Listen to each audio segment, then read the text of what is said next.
अपनी दमदार एक्टिंग से जो लाखों लोगों के दिलों में बस गया, जिसकी फ्लॉप फिल्में भी करोड़ों का कारोबार कर लेती है, जो पैन इंडिया का सबसे ज़्यादा पैसे वसूलने वाला स्टार है और जिसकी फिल्म ने कंट्रोवर्सी के सारे रिकॉर्ड तोड़ दिए और अपनी खूब वजीहत करवाई। आज बॉलीवुड के किस्से में हम बात कर रहे हैं भारतीय सिनेमा के सुपरस्टार प्रभास की, जिसने शुरुआत तो साउथ फिल्म इंडस्ट्री से की थी, पर अपनी एक फिल्म के बाद वो पूरे हिंदुस्तान और दूसरे देशों में भी हिट हो गए और कहलाए फिल्म इंडस्ट्री के बाहुबली। अमरेंद्र बाहुबली यानी मैं। जब भी इनके कैरियर की बात होती है तो उसे दो हिस्सों में बांटा जाता है, एक बाहुबली से पहले और दूसरा बाहुबली के बाद, क्योंकि इस फिल्म ने इनकी जिंदगी को बदल कर रख दिया था। साउथ अभिनेता प्रभास उन अभिनेताओं में से हैं जिन्होंने भारत में ही नहीं बल्कि पूरी दुनिया में अपनी एक खास पहचान बना ली है। उन्होंने अपनी फिल्म बाहुबली से पूरी दुनिया में पॉपुलैरिटी हासिल की है। चारों दिशाओं में तेज सा वो छाया। प्रभास का जन्म 23 अक्टूबर 1989 को तमिलनाडु के चेन्नई में हुआ था। प्रभास का वास्तविक नाम वेंकट सत्यनारायण प्रभास राजू उपलापति है। प्रभास एक बहुत बड़े जाने माने फिल्म निर्माता के बेटे हैं। इनके पिता का नाम यू सूर्य नारायण राजू उपलापति है। प्रभास बचपन से ही शाय नेचर के रहे हैं। वे दोस्तों से तो अच्छी तरह बात कर लेते थे, लेकिन अगर अचानक कोई अजनबी सामने आ जाए तो उनसे इतनी जल्दी घुलते मिलते नहीं थे। प्रभास ने साल 2002 में साउथ फिल्म इंडस्ट्री में प्रवेश किया। उनकी पहली फिल्म ईश्वर आई। यह फिल्म पूरी तरह से फ्लॉप साबित हुई। इस फिल्म के बाद प्रभास को अपने फिल्म इंडस्ट्री में आने के निर्णय पर संदेह होने लगा। इसके बाद प्रभास ने कुछ और फिल्में भी की, वह भी फ्लॉप रही। प्रभास के पिता इंडस्ट्री के एक बड़े प्रोड्यूसर थे, लेकिन प्रभास इंडस्ट्री में अपने दम पर ही आगे बढ़ना चाहते थे। असफल होने के बावजूद उन्होंने कुछ और फिल्में भी की। आखिरकार उनकी किस्मत 2004 में खुली, जब उनकी फिल्म वर्षम रिलीज हुई, जो सबसे अधिक कमाई करने वाली फिल्म साबित हुई। यहीं से प्रभास की किस्मत बदल गई। फिर उन्हें फिल्म इंडस्ट्री में बड़ी फिल्मों में काम करने का अवसर मिलने लगा। इसके बाद प्रभास ने फिल्म छत्रपति की। इस फिल्म के डायरेक्टर वह थे जिन्होंने प्रभास की जिंदगी ही बदल दी, यानी कि SS राजामौली। छत्रपति पहली फिल्म थी जिसमें प्रभास ने SS राजामौली के साथ काम किया। यह फिल्म बहुत सफल तो नहीं रही, लेकिन इस फिल्म ने खूब तारीफें बटोरी थी। नहीं शिवा नहीं, मेरी बात सुन, चल, नहीं भाई नहीं। इस समय प्रभास रोमांटिक और कॉमेडी फिल्में कर रहे थे। इसी दौरान उन्होंने 2007 में फिल्म मुन्ना की, जिसमें उनकी लीड एक्ट्रेस इलियाना डिक्रूज थी। क्योंकि प्रभास सिंगल थे, गुड लुकिंग थे, इसलिए उस वक्त इलियाना के साथ प्रभास का नाम भी जोड़ा गया, लेकिन दोनों ने ही कभी मीडिया में इस बात को स्वीकार नहीं किया। इसके बाद प्रभास ने फिल्म बिल्ला की। यह फिल्म न सिर्फ लोगों के द्वारा पसंद की गई, बल्कि इस फिल्म में उनकी जो एक्ट्रेस थी, उनके साथ यह जोड़ी लोगों ने इतनी पसंद की कि लोग बार बार इन दोनों को एक साथ देखना चाहते थे।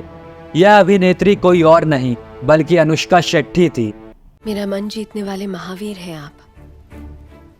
अनुष्का शेट्टी के साथ प्रभास की जोड़ी ने कमाल कर दिया, जिसके बाद फिल्म मेकर्स ने बहुत सारी फिल्मों में इस जोड़ी के साथ काम किया। इस फिल्म के बाद प्रभास के गुड लुक और उनके कैरेक्टर की बहुत तारीफ हुई। प्रभास की तारीफ जब राजामौली तक पहुंची, जो उस समय बाहुबली फिल्म बना रहे थे, तो उन्होंने प्रभास को अपनी फिल्म के लिए सिलेक्ट कर लिया। 2005 में पहली बार SS राजामौली ने प्रभास के साथ काम किया था। इसके 10 साल बाद उन्होंने फिर से प्रभास को लेकर बाहुबली फिल्म बनाई। लेकिन बाहुबली से पहले ही प्रभास अपने लिए डार्लिंग नाम हासिल कर चुके थे। प्रभास के चाहने वाले उन्हें डार्लिंग प्रभास कहते हैं, क्योंकि उनकी डार्लिंग फिल्म बहुत पसंद की गई थी।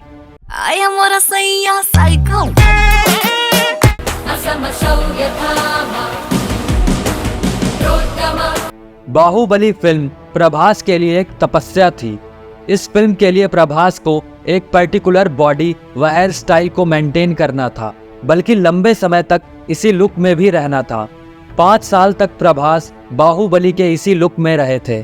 फिल्म बाहुबली का अवतार लेना प्रभास के लिए इतना आसान नहीं था। प्रभास को एक कठिन ट्रेनिंग से गुजरना पड़ा। उन्हें अपना 30 किलो वजन बढ़ाना पड़ा। उनकी ट्रेनिंग के लिए जिम के इक्विपमेंट पर 1.5 करोड़ का खर्च किया गया था। प्रभास की जिंदगी में बाहुबली ने एक बहुत बड़ा बदलाव किया है। कहा जाता है कि राजामौली को प्रभास से अच्छा एक्टर मिल ही नहीं सकता था, जो इस फिल्म के लिए इस तरह से समर्पित था। जब वह 4-5 सालों के लिए बाहुबली फिल्म कर रहे थे, तब उन्होंने ना कोई दूसरी फिल्म साइन की, ना ही किसी ब्रांड को एंडोर्स किया। एक ब्रांड वाले ने प्रभास को एक फिटनेस ब्रांड के लिए अच्छा खासा अमाउंट देने की पेशकश भी की, लेकिन तब प्रभास ने उस करोड़ों के ऑफर को रिजेक्ट कर दिया था। वह सिर्फ और सिर्फ बाहुबली पर ही फोकस करना चाहते थे। प्रभास का यह सारा सैक्रिफाइस काम भी आया। बाहुबली भारतीय सिनेमा की न सिर्फ सबसे बड़े बजट की फिल्म है, बल्कि सबसे ज्यादा कमाई करने वाली फिल्म भी है। बाहुबली फिल्म के दोनों ही पार्ट बहुत सक्सेसफुल रहे। इस फिल्म ने प्रभास को भारतीय सिनेमा का सबसे बड़ा स्टार बना दिया। औरत पर हाथ डालने वाले की उंगलियां नहीं काटते, काटते हैं उसका गला।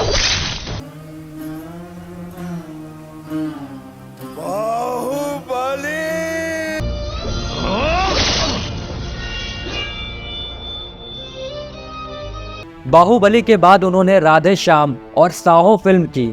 इस फिल्म से उम्मीदें बहुत थी, लेकिन फिल्म को रिव्यूज बहुत गंदे मिले थे। इस फिल्म को फ्लॉप कहा जा रहा था, लेकिन फ्लॉप होने के बावजूद इस फिल्म ने 400 करोड़ से ज्यादा का बिजनेस किया था। प्रभास के अफेयर की खबरें तो कई उड़ी, लेकिन आज तक प्रभास ने अपना एक भी अफेयर स्वीकार नहीं किया है।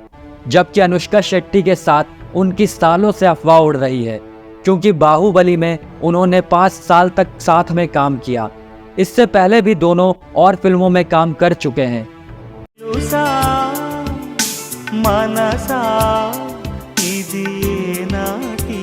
कहा जाता है कि सच्चा और अच्छा आदमी वही है जिसके दोस्त बहुत पुराने हो।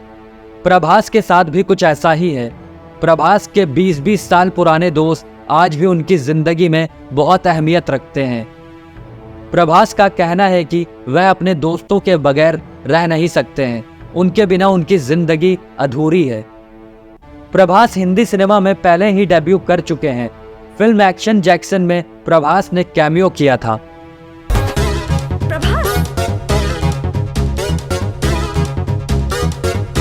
बात करें उनकी अभी रिलीज हुई फिल्म आदि पुरुष की, जिसमें उन्होंने श्री राम का किरदार निभाया है, और यह पूरी फिल्म रामायण की कहानी को बताती है। हालांकि इस फिल्म को जोरदार विरोध का सामना करना पड़ रहा है और सोशल मीडिया पर इसकी खूब फजीहत हो रही है, क्योंकि इस फिल्म में किरदारों के लुक्स से लेकर डायलॉग्स और वीएफएक्स को इतना खराब बताया गया है जिसकी कोई हद नहीं। इस फिल्म में प्रभास के लुक को भी लोगों ने उतना पसंद नहीं किया है। जिस तरह बाहुबली फिल्म में प्रभास सच में अमरेंद्र बाहुबली के किरदार में समाहित हो गए थे, पर आदि पुरुष फिल्म में वो कहीं से भी श्री राम नहीं लग पाए हैं। एक फिल्म ने उन्हें रातों रात पूरी दुनिया में प्रसिद्ध कर दिया था और दूसरी फिल्म से उन्हें खूब आलोचना का सामना करना पड़ रहा है। हालांकि अभी भी उनके पास कुछ अच्छी फिल्में हैं जो कि आने वाले समय में रिलीज होने वाली है, जिनमें सालार और प्रोजेक्ट के शामिल है। हम आशा करते हैं कि जिस तरह से उनकी बाहुबली फिल्म दुनिया भर में चली थी, उसी तरह से उनकी आने वाली फिल्में भी सुपरहिट साबित हो और प्रभास का जादू चलता रहे।